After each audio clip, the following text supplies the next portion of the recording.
최근 들어 아시아권을 넘어 북미와 유럽, 남미, 중동, 아프리카 등 전 세계로 K-문화가 확산되고 있습니다. 그런데 이렇게 잘 나가는 한국의 문화를 호시탐탐 노리는 얌체 같은 나라가 있으니 바로 중국입니다. 중국이 우리나라의 김치, 아리랑, 한복 등을 자기네 것이라고 우기고 있어 우리 국민의 공분을 사고 있습니다. You know what? 오늘은 억지의 끝판왕, 중국의 문화 훔치기에 관한 이야기입니다.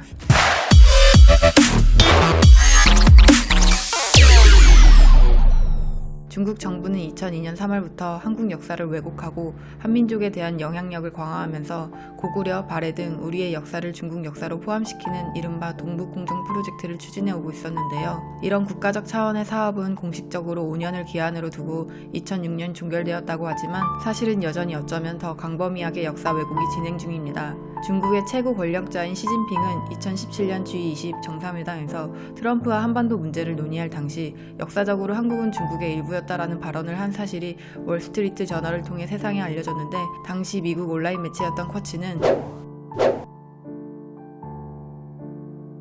따끔히 지적했습니다. 당시 이 논란은 시진핑의 말을 오역한 것이라고 어물쩡하게 넘어갔지만 중국이 내심 한국을 어떻게 인식하고 있는지를 단적으로 보여주는 사건이 아닌가 싶습니다. 그런데 한국의 문화 영향력이 커지자 중국의 잘못된 역사 인식은 갈수록 더 과간입니다. 얼마 전 중국 누리꾼들이 우리 전통 의상인 한복을 중국 명나라 시절의 의복이라고 주장하는 황당한 일이 일어났습니다. 지난 10월 중국 게임회사 페이퍼게임즈는 신작 게임을 한국에 론칭하면서 한복 의상을 입은 캐릭터를 선보였습니다. 게임사에서는 한국 출시를 기념하기 위해 한국의 전통 의상을 특별 아이템으로 선보였다는 것인데, 이를 본 중국 게임 유저들이 갑자기 열폭하기 시작했습니다.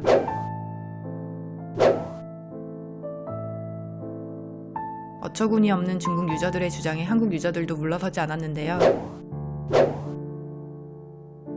한중 유저들 간의 논란은 점점 더 거세지자 페이퍼게임즈 측은 해당 의상을 삭제하고 한국 서비스를 바로 종료했는데, 한국 유저들을 더 빡치게 만든 건 페이퍼게임즈의 해명이었습니다.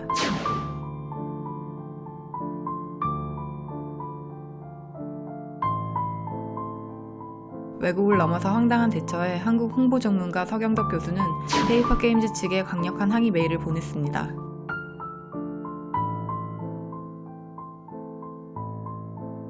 항의 메일과 함께 중국어로 된 한복의 역사와 생활 속에 살아있는 한복 문화 등 한복이 우리의 전통 의상이라는 근거 자료를 첨부했지만 페이퍼게임즈 측은 대놓고 무시했습니다. 결국 논란은 게임을 벗어나 한국과 중국 양국 간의 갈등으로 번져 지금까지 논란이 끊이질 않고 있는데요. 이 사건은 문화 열등감에 빠진 중국이 본격적으로 한국의 문화적 동북공정까지 서슴지 않고 눈독 들이고 있음을 알려주는 대표적인 사례가 되었습니다. 사실 중국은 이전부터 아리랑, 씨름, 가야금 등을 연변 조선족 자치주의 전통풍습이라며 국가 무형문화재에 은근슬쩍 올리기도 했는데요. 급기야 지난 9월 중국의 한 방송에서 우리의 아리랑을 대놓고 중국의 것이라고 우기는 황당한 일이 발생했습니다. 중국의 한 댄스 경영 프로그램인 저취시 가무에서 출연자 중 한 팀이 한국의 아리랑 노래에 맞춰 부채춤을 췄는데, 심사위원이 극찬을 하면서 한다는 말이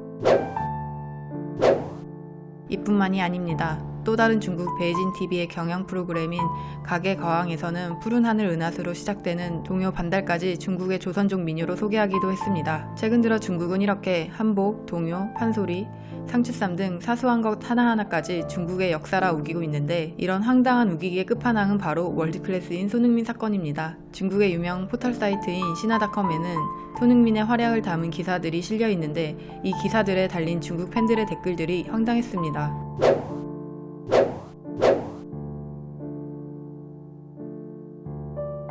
닥치는 대로 메이드 인 차이나라고 주장하는 중국의 문화 동북공정 시도가 난무하는 상황에서 우리의 K-문화가 전 세계에서 인기를 얻는 것도 중요하지만 메이드 인 코리아라는 브랜드를 잘 지켜내는 일 또한 더욱 중요해지고 있습니다.